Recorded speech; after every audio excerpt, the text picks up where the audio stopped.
Hey YouTube, today is Friday, July 24th, and today we're going to look at the FFF number 357 titled Nuke. I'm pretty excited to get to this.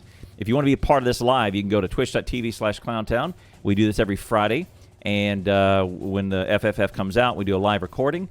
And if you have any questions, leave them in the comments section below. Thank you for hitting that like and subscribe if you'd like to support my work. All the links that you need to know about are in the description. With that, let's get to the FFF. All right, Friday Facts number 357. I think we've only got 3 weeks until 1.0 is released. Today's FFF is posted by Coverex, Dominic, and V45. No cloning. How about that? Blueprint library finishing touches. Last week, we saw blueprinting from the map view in Fog of War. Wow, that's a major accomplishment. I actually needed that last night. I was trying to do a big city block, and I can't wait for it. I can't wait for it. I hope it's going to be this week. So at the time of the writing this Friday Facts last week, not all the planned changes were finished. Here is the finalization, so here we go. Persistent library contents. I was trying to delete a blueprint out of the game blueprints last night, and I just a blueprint book. My use case was I had a basic set of blueprints in a blueprint book, and I just updated them all and got them better. And so I wanted to delete book 1 and then drag book 2 over. I could not figure out how to delete book 1, but what I had to do is delete all the blueprints out of the book in my game blueprint menu, and I'm hoping this overhauls all of that. Because that's a common one where you're starting off with a bunch of blueprints in your game, a multiplayer game. You're all working on them, and then you develop a new set or you improve on it, and you need to update the game blueprint so all the other players in the game can take them. And it's kind of a pain to do that, right? So maybe this new blueprint library will help that use case. The problem is old. You play a modded game and you have your blueprints in the library. Then you decide to put the mod aside to join a multiplayer game or just try a different mod set. At that moment, if we didn't handle it in a special way, all your mod-related content in your blueprint would be library would be removed. Aha. We solved the main part of the problem already quite some time ago. That's in FFF 211, says the link. But with the upcoming support of other tools in the blueprint library, it had to be extended. Special system was created for these things. The preview icons of the blueprint tools. Okay. The filters of the deconstruction planner. The upgrade specification of the upgrade planner. Okay. If the related ID isn't available anymore while loading a game, instead of just plainly removing it, it is marked as unknown. Oh, okay. So these are, say, if you have a upgraded belt. Right, that's a very common one, and you have upgraded belt splitters, undergrounds, and transport belt that is only there in the mod. The tool can still be normally used. Clearing the unknowns removes the information slot for good. If you don't clear them, it stays there. Right. Okay. So there. This is a great one. Say you have purple and green belts, and you have all these tools there. Right. This is a good one. Right. Once you load the appropriate mods again, the IDs are restored. Oh, okay. Yeah, there you go. Oh, so it now saves the ID and doesn't just destroy them. Oh, okay. Neato. Ultimate Belt Upgrader. The UX of upgrading blueprints with the upgrade planner was meant to be provisional, but somehow it remained in use for quite some time. Currently, the only way to use it is to click the button with an upgrade planner in your cursor. Sometimes quite annoying. You don't even have to access to your inventory blueprint when you want to click the button. So you have to close the window, find the upgrade planner you want to use, open the window with the upgrade planner already in the cursor, and use it. So this window is created when you click the upgrade window. The game searches all the upgrade planners available to you and lets you select the one to apply. Oh, okay. Cool. It's one window, finds all the upgrade planners you have. I guess you could have an upgrade planner book now. Oh, okay. This is cool. So now you can have store all of your upgrade planners in a library, and it can be one book that spans all of your mods, right? And it stays there. You can swap out the mods underneath in each game, but now all of the IDs are stored so that you have one upgrade planner to rule them all. That's good.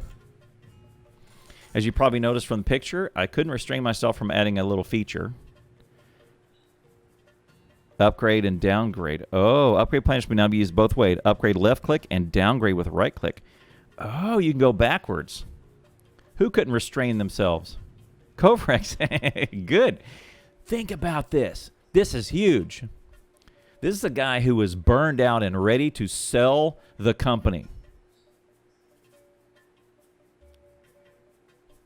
And now I couldn't restrain myself from adding a little feature. Look at that.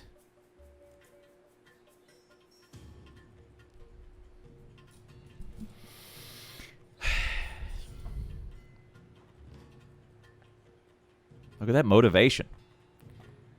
This is what we need. This is what you need for a successful 1.0 release, guys. Woo!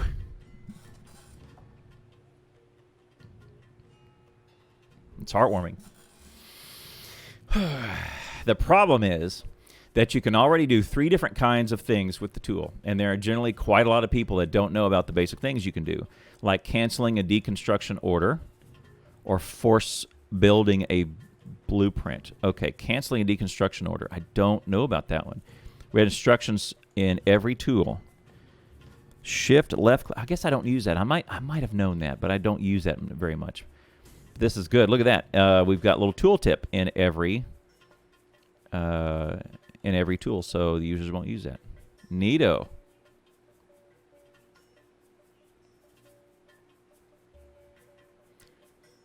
Cool. It's now a tool that stores blueprints. Cool.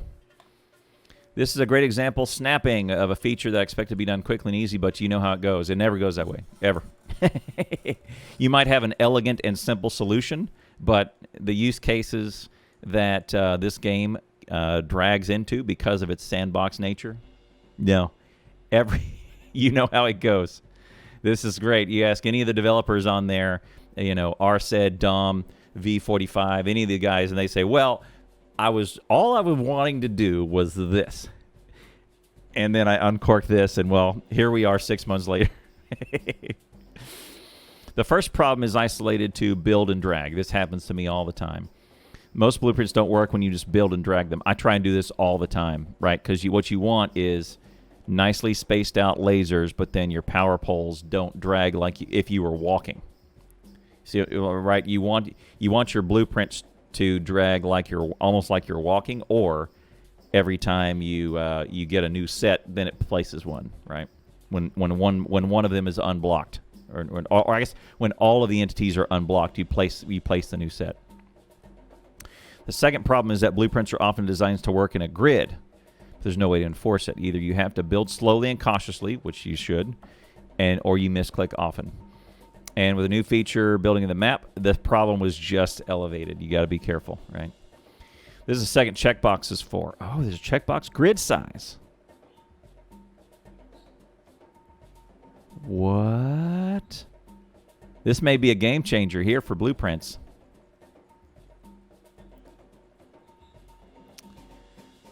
It forces the blueprint to be built in a grid aligned to the map center. Whoa. To ensure that the user can configure individual blueprints in a way that they would match perfectly. That the relative position of the blueprint to the grid may be configured by moving the red flag. Whoa. Oh, okay. This is why chunks are important now. So, they weren't until I asked this question. And I just fortuitously asked the question on the right day. My question was, why are chunks so important in relationship to building city blocks? because I always hear, this is what I asked in my Discord, is I always ask, or I always see, we say, okay, how big are your city blocks? Well, I made them 8 chunks. And I go, wait a second, why do you care what a chunk size is? Why not say I made them 8 power poles so they snap? They snap into place. Or I made them X large so that I can fit X number of trains in a straightaway, right? So my trains are 383, so now I need to be able to fit 2 of them with a rail in the middle, so now that makes them X wide, and then that is 14 power poles, and that's how I set my straightaway length to the intersections, right? For me, it didn't really line up with describing them in a way in a chunk method. But here we go. Now with these blueprints, now they're there. Right. It's if there is a grid, now you can much more easily place an electric grid around your map, and wherever you place it on the map, it'll line up. It should line up if you make it on the map grid. That's excellent. Thanks to Bosket, our beloved tester. A big pile of bugs has already been identified and fixed. There's a chance of BP library release next week. Yay! Look at it snap. Look how quickly it was. Look at that. Last week's GIF that showed this, they were being so careful.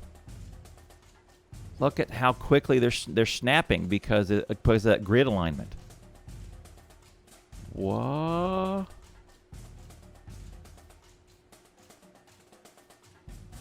Nice. Way to go, Boss Kid. Way to go, Covrex. All right, good. And I am so happy that Covrex's mojo is back. This is really good to see, right?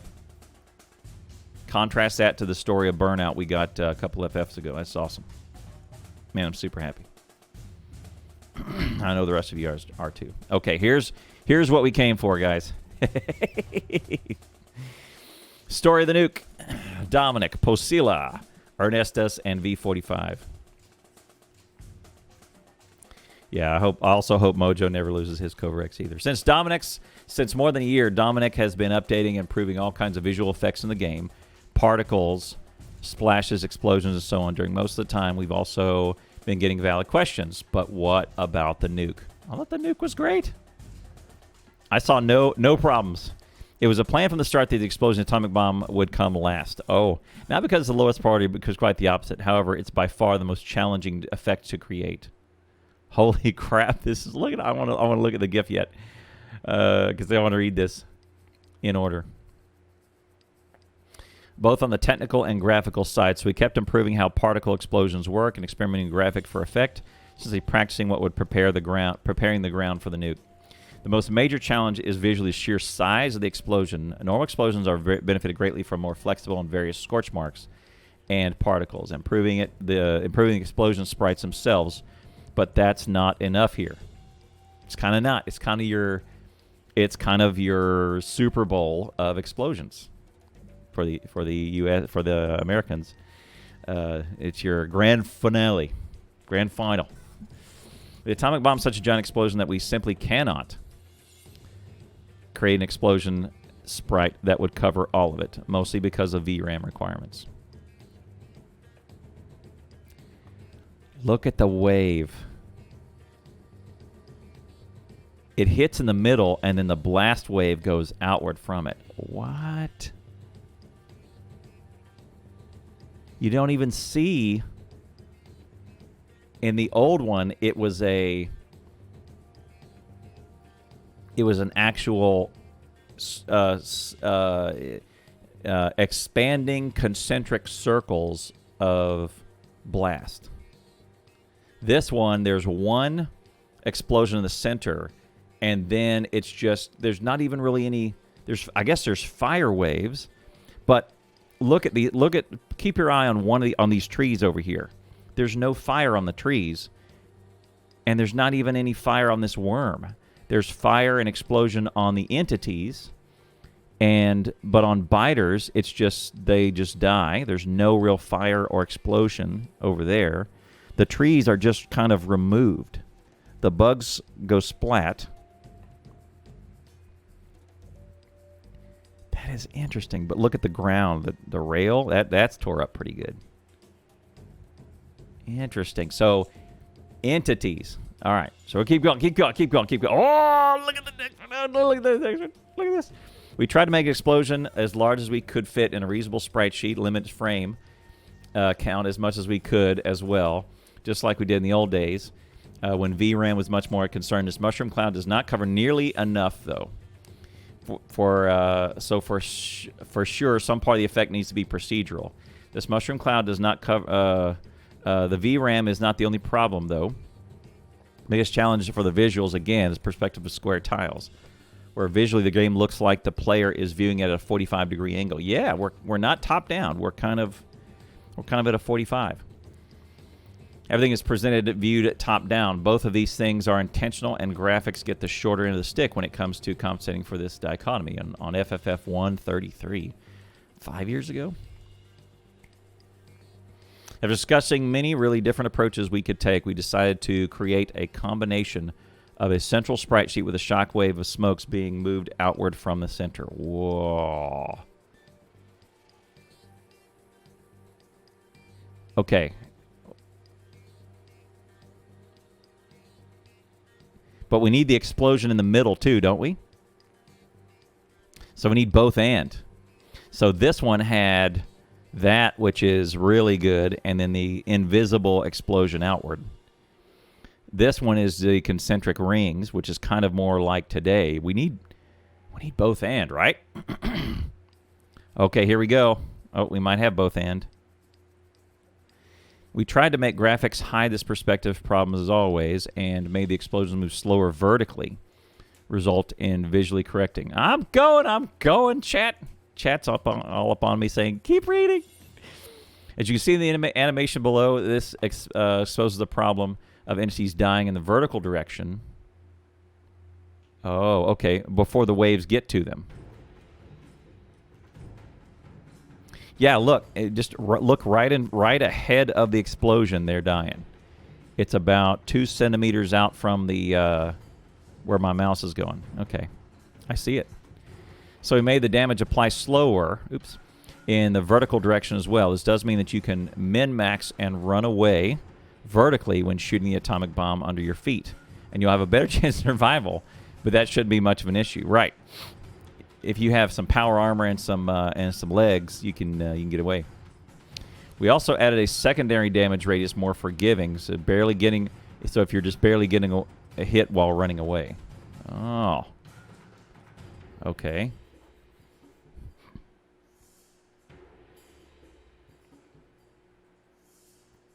Okay. For further improvement, look at the crater.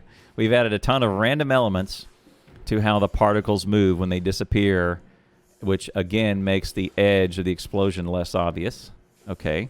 But helps diminish the crescent-like shapes in the end. The explosion is so large, even creating scorch marks of an appropriate size for it is a problem. So Ernest has created a scorch mark as big as we could afford. And added a whole new tile set to the ground zero with decoratives to smooth out the edges a bit. This is about right. Wait, does it? Oh, it kills some cliffs. Look, the cliffs die. Yeah, there is in the center radius in the inner radius. Some cliffs die too. I didn't notice that. But look, the outward cliffs there preserved. Interesting. Okay. Yeah, look, the cliffs are still there.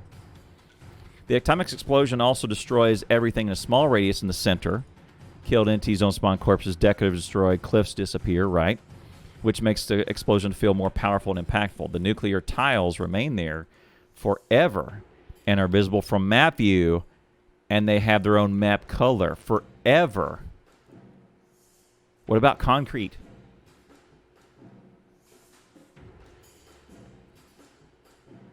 Though you can place concrete over them to hide the evidence. What about... Okay. Nuke, concrete over, nice and pretty. Nuke again. There forever. What happens on concrete? That's what I want to see. All right, we're gonna churn off the back end, and we're gonna listen to this video. To complete the effect, we've added a brief overbright of the whole screen based on how far the player screen is from the explosion, and added sound effects which also react to the distance from explosion. You'll be able to enjoy Becoming Death, the Destroyer of Worlds, in the new fashion on August 14th. So this one is confirmed a feature for release. Okay, you ready?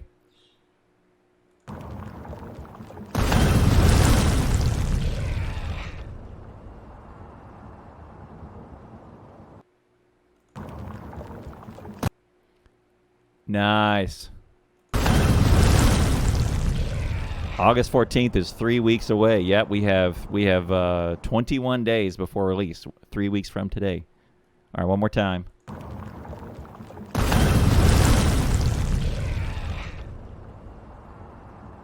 Oh, look, some of them survived on the outer radius.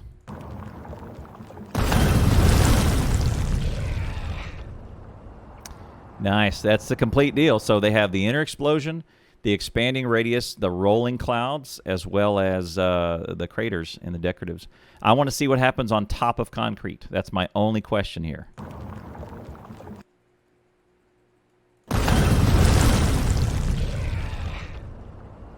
So this is not happening in 18. This is happening confirmed on 1.0.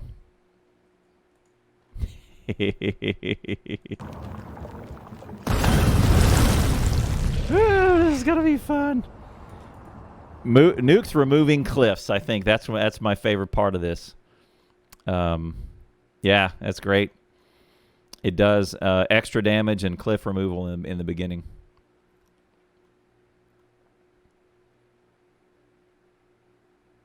This is even more. This right here is kind of more haunting, right?